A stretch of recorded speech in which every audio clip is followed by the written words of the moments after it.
tenemos que pensar que existe una posibilidad de innovar, y me gustó mucho esta frase de Maturana, donde dice: la posibilidad de innovar siempre está ahí, si uno está dispuesto a reflexionar, a soltar las certidumbres de donde uno está parado, a preguntarse si quiere estar donde está.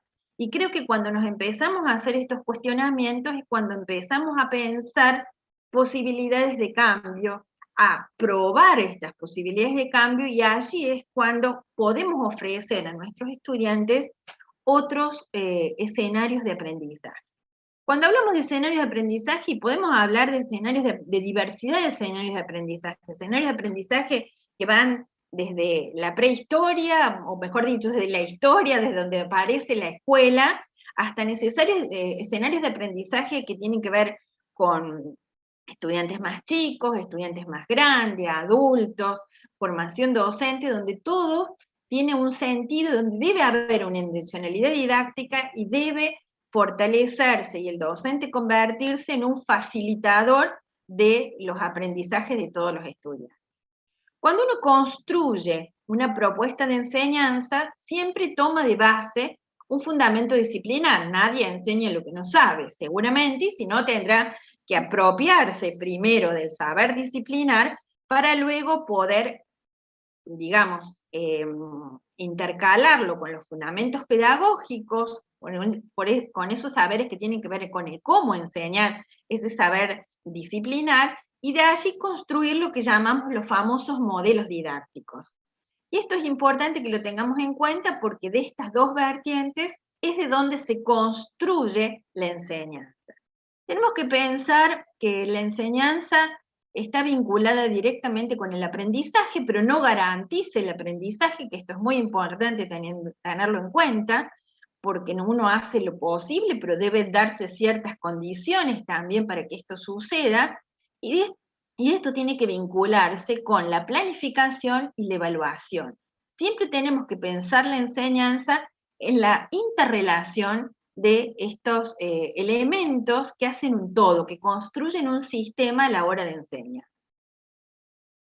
Tenemos que pensar que siempre hay que planificar una propuesta, renunciar a ideas de completitud, todo no se puede, siempre hay que seleccionar algo, y dicen muchos autores que es tan importante lo que elegimos como lo que dejamos de lado.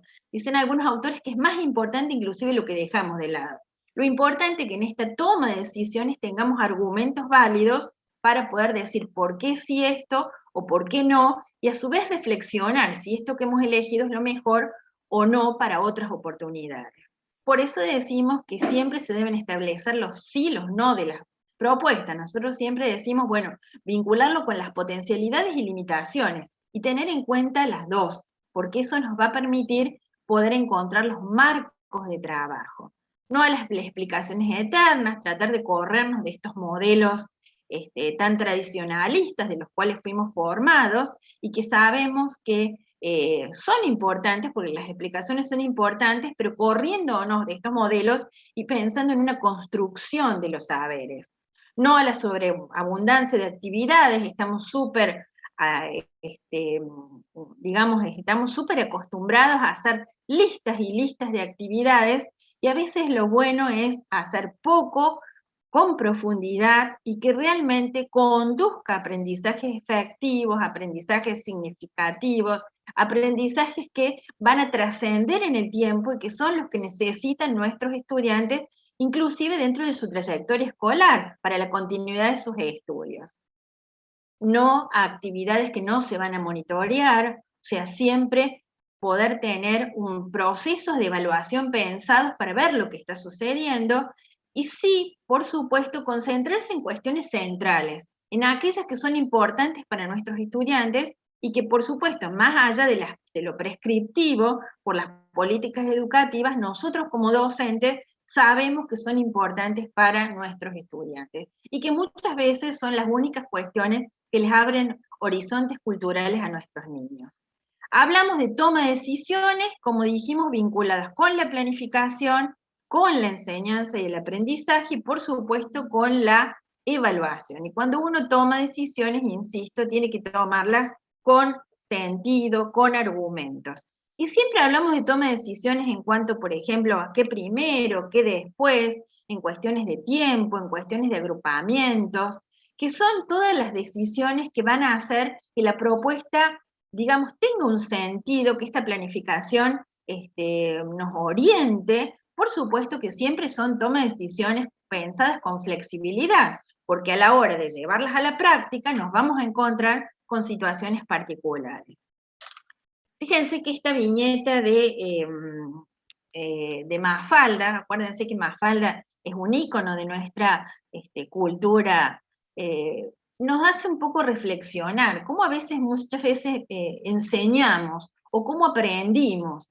Fíjense que es interesante porque el padre propone algo como una cuestión del crecimiento de una planta, y realmente a veces lo que hacemos es motivamos a los estudiantes de tal forma que aparece ese incentivo para aprender, pero a veces no los dejamos pensar a ellos, ni los dejamos que se continúe esta motivación, porque les damos las respuestas rápidamente y no los convertimos a ellos en actores de su propio aprendizaje, ni les ayudamos a que aprendan a aprender, que es lo que nosotros pretendemos y que hoy en día es el eje de lo que hay que enseñar en la escuela.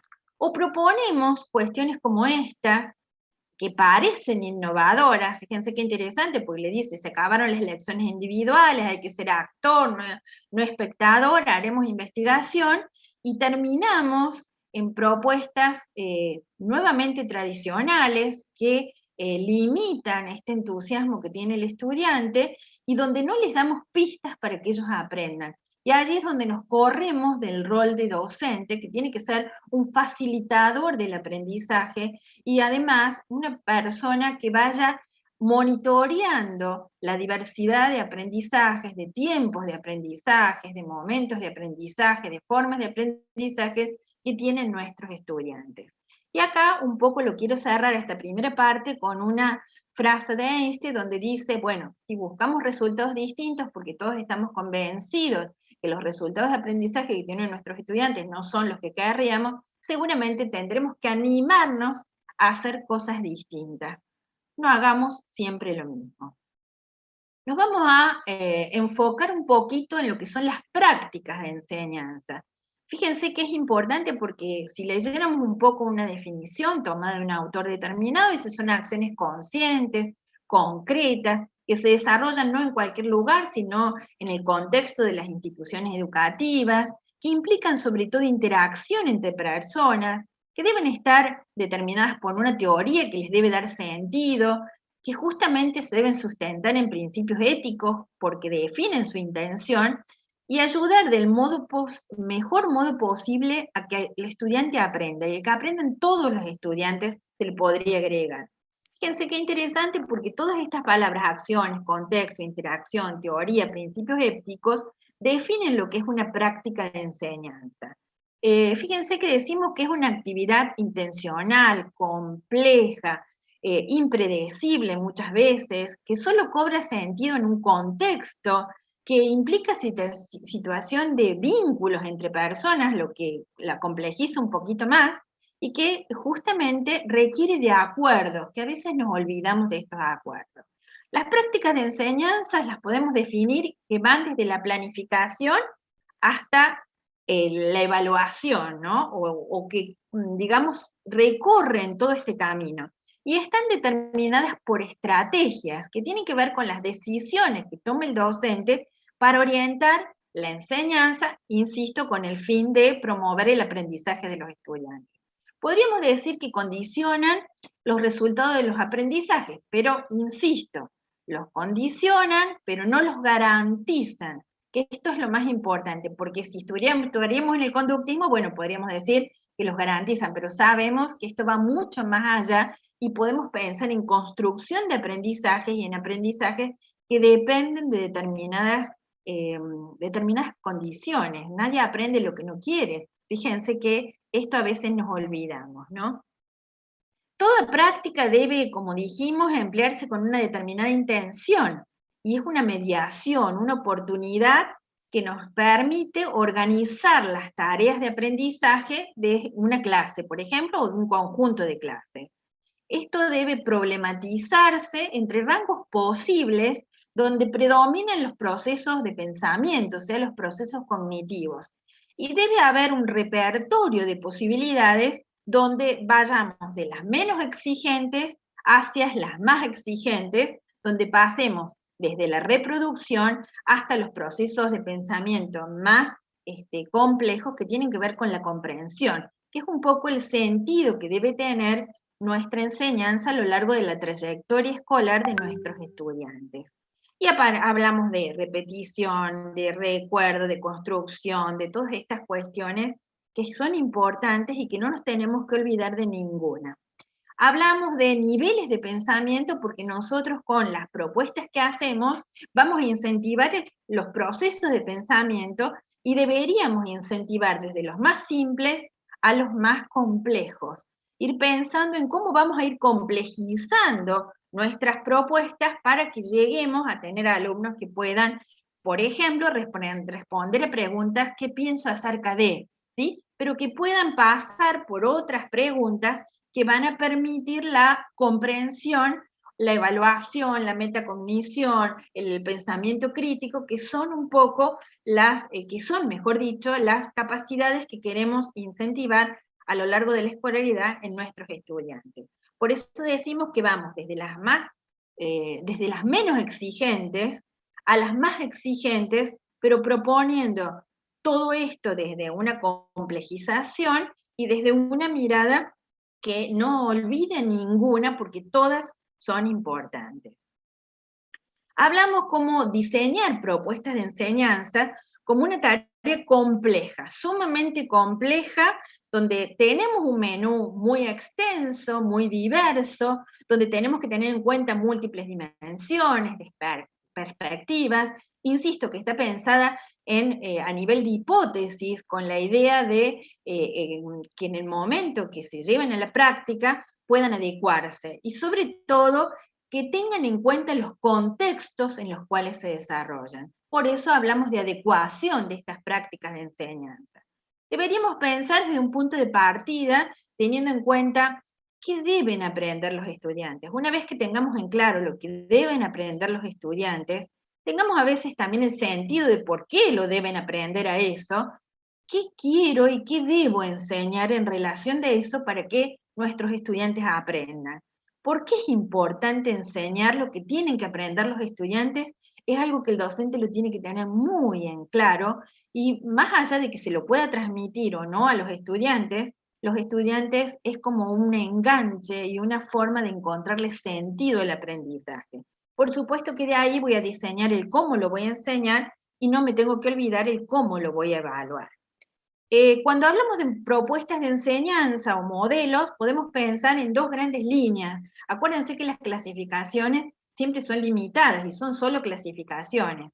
Aquellas centradas en el aprendizaje más repetitivo, más por recepción, las cuales conocemos, la exposición, la instrucción directa, aquellas centradas más en el aprendizaje por descubrimiento, activo, que hoy en día ponemos mucho, digamos, en práctica, como el estudio de casos, el aprendizaje basado en problemas, en proyectos, los ateneos, el diálogo en la enseñanza. Y qué lindo todo esto que exista diversidad de propuestas y que la pandemia nos ha venido a poner, digamos, a la luz para que podamos imaginarnos diversidad de propuestas y animarnos a una diversidad de propuestas. ¿Qué sería de la vida si no tuviéramos el valor de intentar algo nuevo? Dice Mangot. Bueno, es una propuesta para invitarlas a ustedes a poder, digamos, animarse a probar cosas distintas, que sé que la mayoría lo hace.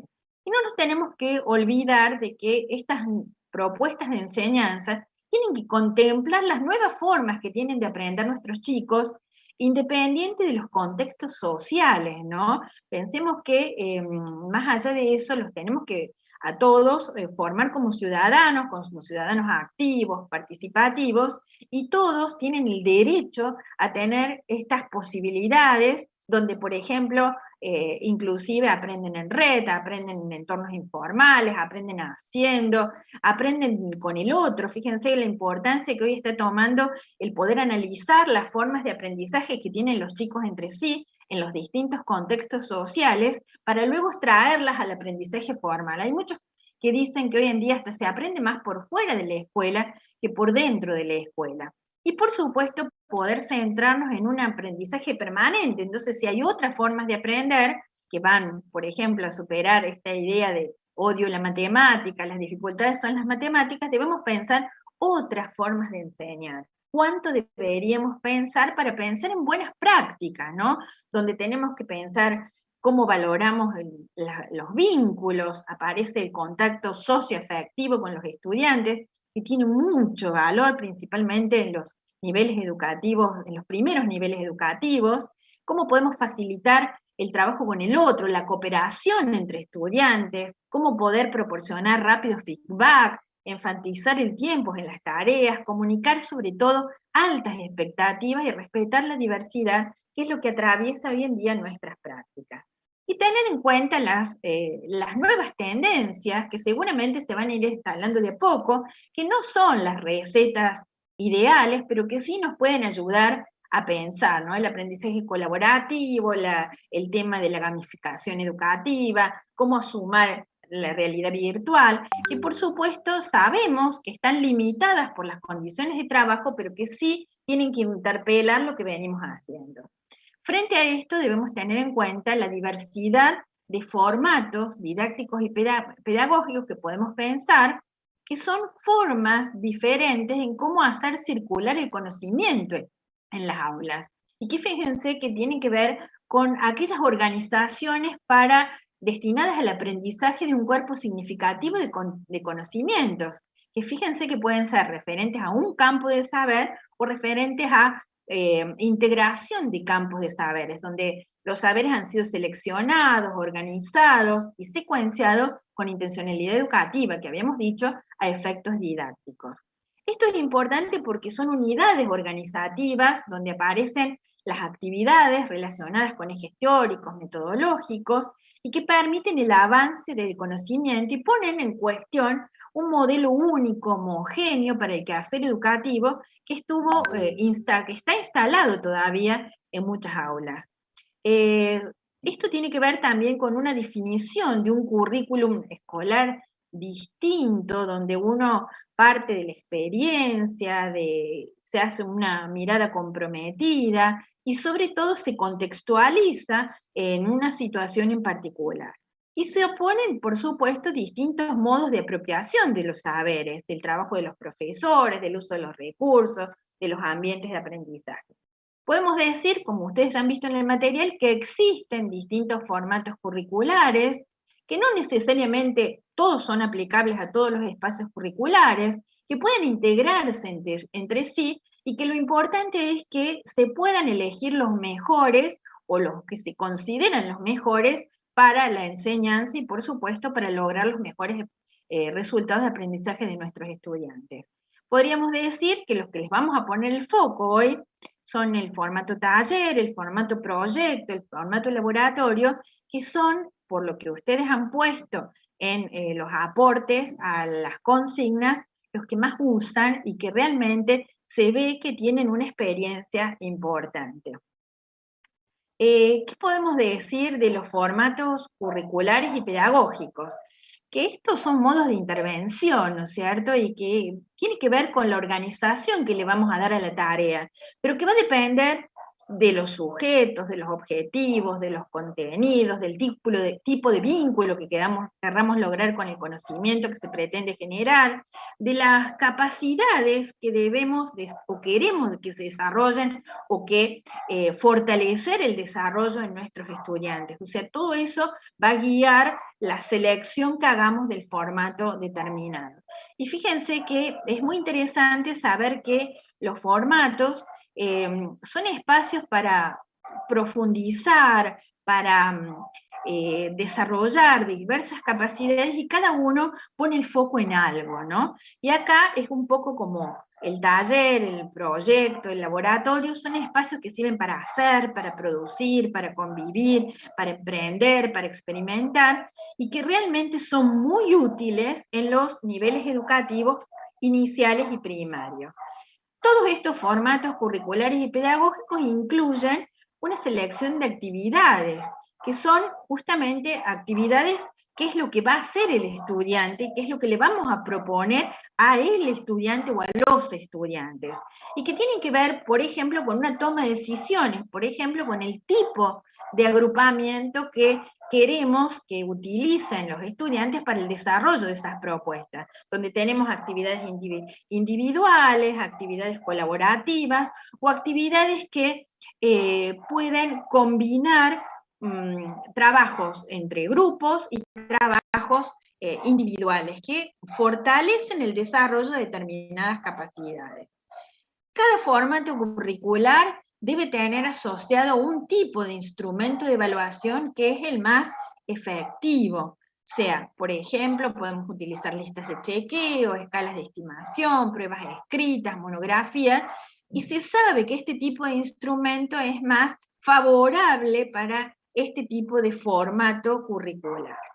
Si podemos trabajar con la idea de taller, pensemos que la idea de taller es algo que todos ustedes utilizan, que viene de recuperar lo que se hacía en los talleres de arte, y que tiene que ver con el poner las manos en la masa, dicen algunos, ¿no?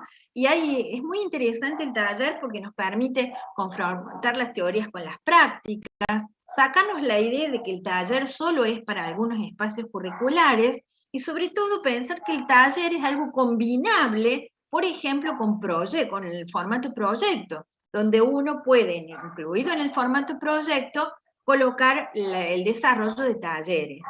Siempre es a través de una técnica, de un tópico que se pretende fortalecer en la construcción del aprendizaje de los estudiantes, y sobre todo es importante porque asigna nuevos roles al docente y al estudiante. Al estudiante lo pone en un lugar activo y al docente en un lugar de acompañamiento, que esto es muy importante: guía, acompañamiento, sostenimiento.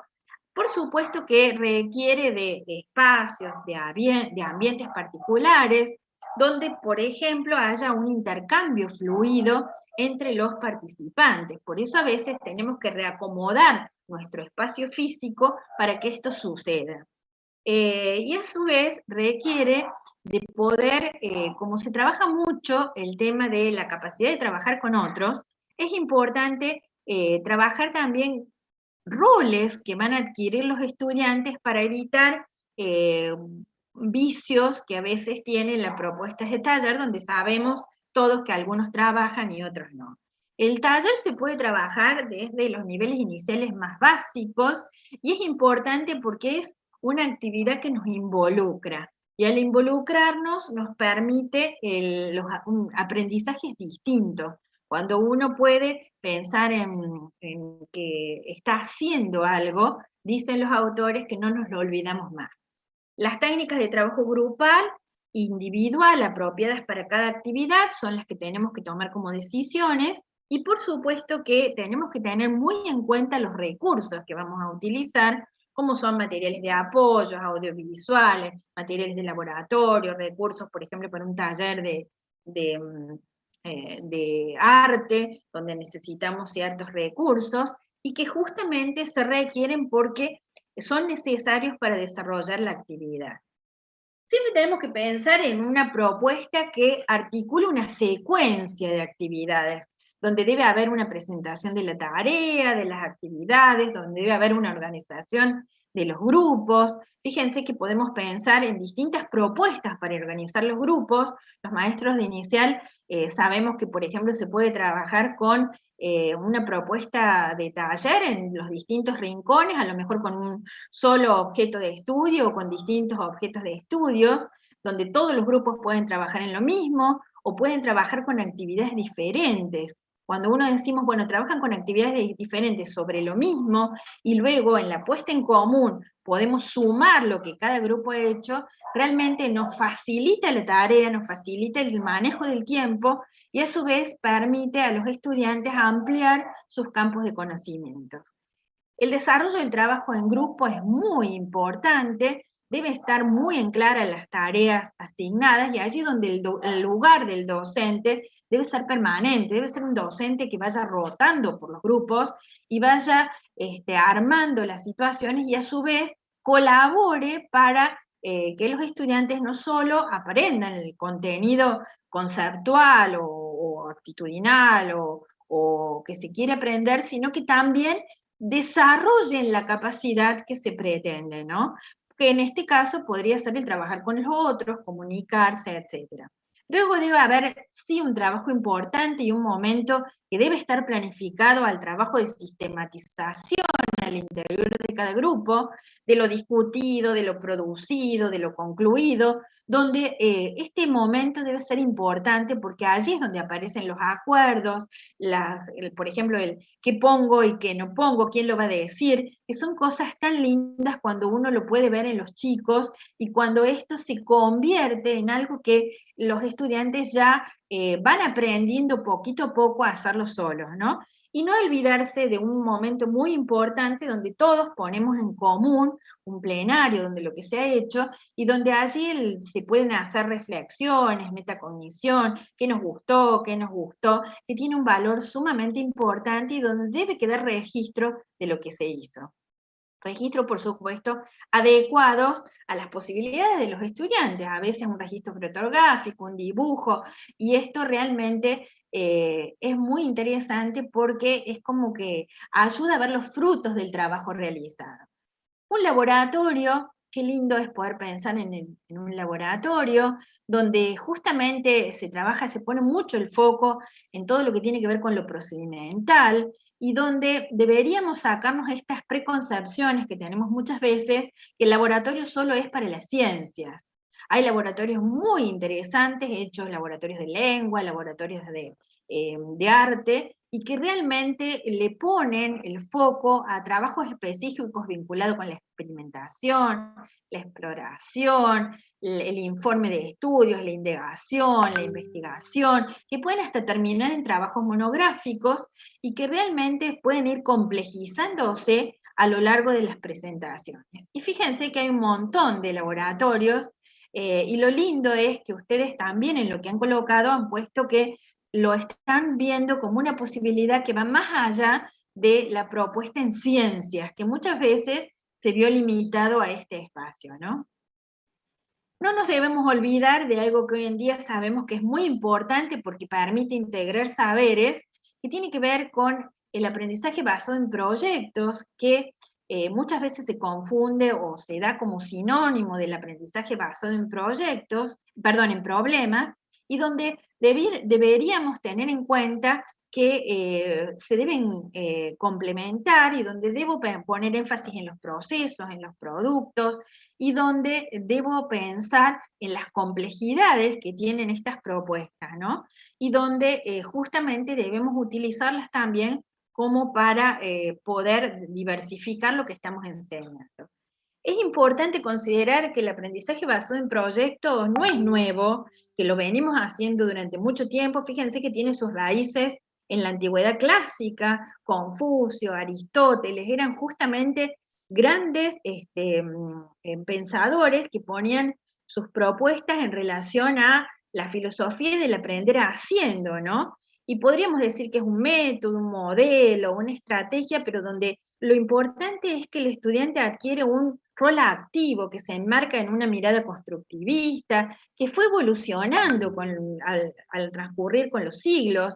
Fíjense que esto es muy importante y fíjense donde debemos contemplar que el resultado final, que debería ser el producto, no es el objetivo, sino que el objetivo debe ser el desarrollo de ese trabajo que es allí donde se producen los aprendizajes. El resultado generalmente es un producto construido por los estudiantes, que esto es muy importante, y debemos pensar que el resultado no es solamente un objeto, sino que también es el aprendizaje, que ese es el foco del proyecto.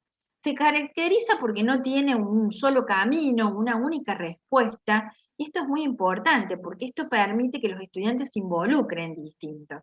Y deben cumplir, por supuesto, siempre con lo que hay que enseñar, o sea, con lo prescripto que está en los currículums oficiales, que es lo que debemos garantizar en nuestros estudiantes. Debe justamente trabajarse desde retos, situaciones de aprendizaje que van a partir de situaciones de enseñanza, donde va a haber escenarios con tareas a realizar. ¿Por qué esto es importante que lo tengamos en cuenta? No es algo porque esté de moda, sino porque permite acercarnos a una realidad que es compleja y que fíjense que muchas veces cometemos el error en nuestras clases de simplificarlas a tal extremo que se distan de la realidad, y ahí es cuando nuestros estudiantes dicen, lo que aprendo en la escuela no me sirve para el afuera, ¿no? Permite que los estudiantes se acerquen a un currículum que tiene sentido, que tiene significado. Fíjense que se entiende la enseñanza como diálogo, como para todos, o por lo tanto podemos decir que están más cercanos de una mirada democrática. Permite que los docentes promuevan el desarrollo de habilidades, competencias, capacidades. Abren una escuela distinta donde se incorporan materiales, fuentes de información diversas, se trabaja con diversidad de conocimientos y saberes, atiende a una diversidad porque se integra desde una perspectiva cultural. Esto es muy importante. Vincula la teoría y la práctica y cuántas cosas que podríamos agregarle que ustedes le han puesto en lo que han desarrollado en las consignas, ¿no? Es importante, ¿por qué? Porque incrementa el interés de los estudiantes, los motiva a explorar, sirve para evaluar, sirve para estimular el aprendizaje significativo, colaborativo, y sobre todo le da foco a una mirada del mundo real. Por eso es tan importante que trabajemos con situaciones que se vinculen con los contextos o que por lo menos intenten también abrir nuevos horizontes culturales. Y es importante porque fortalecen la mirada de los estudiantes, pero también fortalecen la mirada de los profesores, ¿no? Y tienen un efecto muy positivo cuando trascienden a los estudiantes y a los profesores y involucran a toda la comunidad educativa, porque estos proyectos, estos productos y los procesos que se realizan durante el desarrollo de los proyectos se comparten con la comunidad educativa y además se puede invitar a la comunidad educativa, a otros actores de la comunidad educativa, para que se involucren en estas propuestas. Desarrollan la autonomía, generan preguntas, fuentes para encontrar distintas soluciones, permiten una socialización más rica y sobre todo permiten muchas veces que los docentes podamos colaborar entre sí, porque podemos pensar en proyectos de temáticas significativas, de temáticas que realmente sean motivadoras, donde nos permite motivarnos más y donde permite considerarnos más de este rol de guía que es tan importante que tengamos con nuestros estudiantes.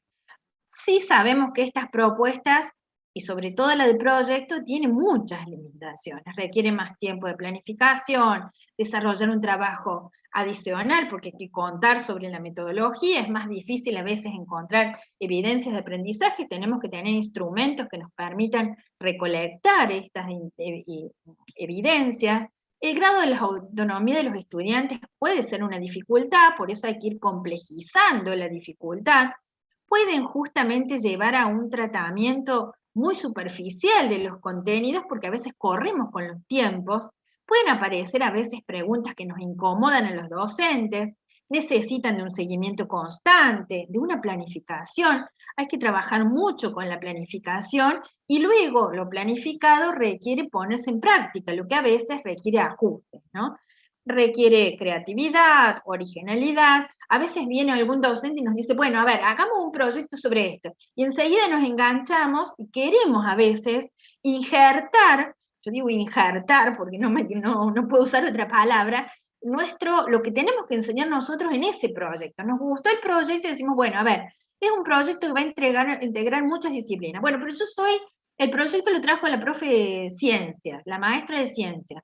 Bueno, pero a ver, estoy dando matemáticas, o soy una maestra que estoy dando integralmente todas las áreas de conocimiento. Y bueno, digo, a ver, ¿cómo hago para integrar la matemática? ¿Puedo integrar la matemática a este proyecto con el sentido de lo que tienen que aprender mis estudiantes?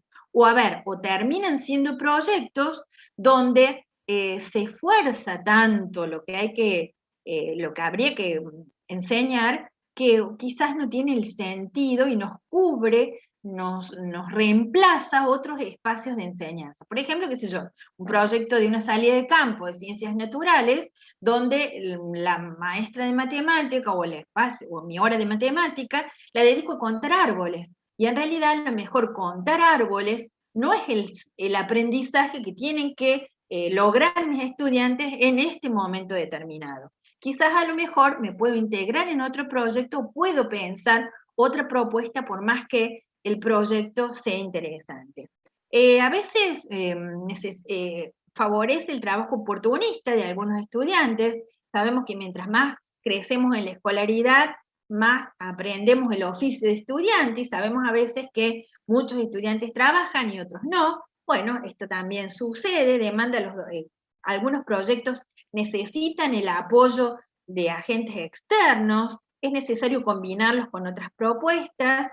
A veces la organización escolar es tan estructurada que se nos convierte en un impedimento, y justamente fíjense que a veces no tenemos los recursos. Entonces tenemos que adecuar nuestros proyectos a los recursos. A veces pensamos proyectos que son tan ideales, tan lindos, pero tan ideales, pero que a la hora de concretarse son imposibles de concretar. Son idealizaciones. Siempre yo digo, bueno, a ver, qué lindo debería ser un proyecto que a lo mejor concluya con un viaje a conocer los planetas y en particular Marte. Pero a ver, no hay ni viajes a Marte, ¿se entiende lo que estamos diciendo? Entonces, es un proyecto muy lindo, que tiene intencionalidades, quizás los chicos se motivan, que aprendan mucho, porque además hay que enseñar algo sobre el tema de los planetas en determinado momento escolar, pero que son imposibles de llevar a cabo. Entonces, a veces hay que bajar un poquito las expectativas para que estos proyectos se puedan concretar. A veces falta experiencia práctica, a veces hay que lograr el compromiso de los estudiantes, y sabemos que hoy en día no es algo fácil, sobre todo los que hemos recibido alumnos después de la pandemia, sabemos que esto es un desafío que tenemos los estudiantes cada vez mayor, donde tenemos que, digamos, tienen que construir al lado nuestro el oficio de estudiante y el oficio de estudiante en la presencialidad, que esto nos dejó como consecuencia este tiempo que no los tuvimos cerca, ¿no? Y por supuesto a veces nos desviamos de las ideas originales, y lo importante es que cuando se trabaja con proyectos integrales, interdisciplinarios, requiere de acuerdos a veces institucionales más allá de un solo docente, ¿no? Que esto es muy importante tenerlo en cuenta. ¿Qué les voy a hablar de las limitaciones? Y seguro que ustedes me pueden dar cátedra, ¿no? El proyecto es un formato curricular, justamente un conjunto de acciones que se deben poner en práctica. Fíjense, como dijimos nuevamente, repito, orientadas al logro de un producto, pero el producto debe estar sobre todo pensado con los aprendizajes que queremos que logren nuestros estudiantes. Y sobre todo debe partir de una solución, de una situación desafiante, una situación que motive a los estudiantes a buscar respuestas, ¿no? Y pensar de que no existe una única respuesta. Los actores involucrados deben realizar tareas diversas, asumen funciones. Hay distintos tipos de proyectos, proyectos tecnológicos, de investigación escolar, sociocomunitarios. Los sociocomunitarios realmente son interesantes porque además trascienden a la comunidad educativa y realmente logran un compromiso distinto y aprendizajes y desarrollo de capacidades realmente que deberíamos aspirar todos los docentes. Dirigidos, semidirigidos, autónomos, disciplinarios, transdisciplinarios, que son tantos. Es importante que tengamos también algunas preguntas que orienten cuando estemos presentando estas propuestas o planificando las propuestas de desarrollos de proyectos. ¿Cuál es el reto? ¿Qué queremos que aprendan nuestros estudiantes? ¿Qué actividades les puedo proponer? ¿Cuál es el producto final que espero? ¿En qué tiempo se desarrollará? Que van a orientar lo que tenemos que planificar, ¿no? ¿Qué recursos vamos a necesitar? Sí, es importante que también pensemos que la propuesta de la presentación del producto final y del proceso que se realizó es importante. Eso entonces la tengamos en cuenta a la hora de planificar. Y sobre todo no olvidarnos de cómo será evaluado esta. Es importante que tengamos estas preguntas para poder orientarnos, que yo se las voy a dejar en el PowerPoint para que ustedes las tengan, porque justamente tendremos que también ver a la hora de evaluar lo que se hizo es qué cuestiones presentaron dificultades, cómo a la hora de ponernos a ver lo que hicimos también como docentes, en una mirada de evaluar nuestras propuestas de proyectos para en un año siguiente hacerlas de nuevo, o repensarlas o algo por el estilo, tener en cuenta cuestiones para ver cómo hice, si se necesitan reajustes, si los tiempos que planifiqué son importantes, como deberíamos hacer a la hora de reflexionar sobre nuestras propias prácticas.